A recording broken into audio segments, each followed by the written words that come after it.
இந்த taken inverter ஏசியில் எப்படி எரர் கோட் செக் பண்ணது கண்டுபிடிக்கிறது பார்ப்போம். ஃபஸ்ட்டு இந்த மாதிரி இன்டோரில் இந்த மாதிரி லைட்டு பிளிங்க் ஆகுதா இல்லையான்னு பார்க்கலாம்.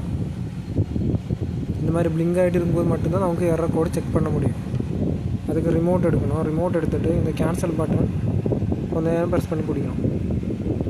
கேன்சல் பட்டன் கொஞ்ச நேரம் எப்படி அமைக்க ப்ரெஸ் பண்ணி பிடிச்சிருச்சுன்னா இந்த மாதிரி 2 0 வரும். இந்த 2 0 வரும்போது கேன்சல் பட்டன் ஒரு வாட்டி ப்ரெஸ் பண்ணலாம். அப்போ ஒரு நம்பர் வருது. அதே மாதிரி ஒவ்வொரு வாட்டியும் ப்ரெஸ் பண்ணணும். ஆனால் இது ஏசிக்கு இன்டோர் ஸ்ட்ரைட்டாக பிடிச்சது ப்ரெஸ் பண்ணணும். இன்டோர் சைடாக பிடிச்சி ப்ரெஸ் பண்ணும்போது ஒரு பீப் சவுண்டு வருது. திருப்பி ஒரு பீப் சவுண்டு தான் வருது. இந்த மாதிரி ப்ரெஸ் பண்ணிகிட்டே இருக்கணும்.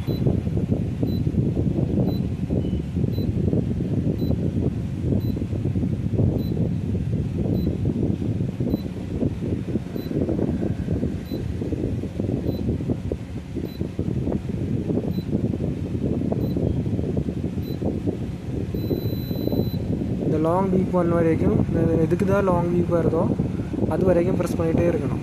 இந்த லாங் பீப் கேட்கும்போது நம்ம நிப்பாடணும். அந்த லாங் பீப் தான் எரர் கோடு. எதுக்கு தான் லாங் பீப் வருதோ அதுதான் எரர் கோடு. அது வரைக்கும் நம்ம இந்த ஒவ்வொரு வாட்டியும் இந்த கேன்சல் பட்டன் ப்ரெஸ் பண்ணிகிட்டே இருக்கணும். இதில் J6 தான் எரர் கோடு வந்திருக்கு. J6னால் அவுட்டர் போர்டில் சென்சர் ஃபால்ட்டு தான். அவுட்டர் போர்டு சென்சரை கழட்டி வச்சுருக்கனாலே அந்த J6 எரர் கோடு வந்துருக்கு. அதுக்கப்புறம் இந்த எரர் கோடை மாற்றணுன்னா திருப்பியும் இதே கேன்சல் பட்டன் கொஞ்ச நேரம் ப்ரெஸ் பண்ணி பிடிக்கும்.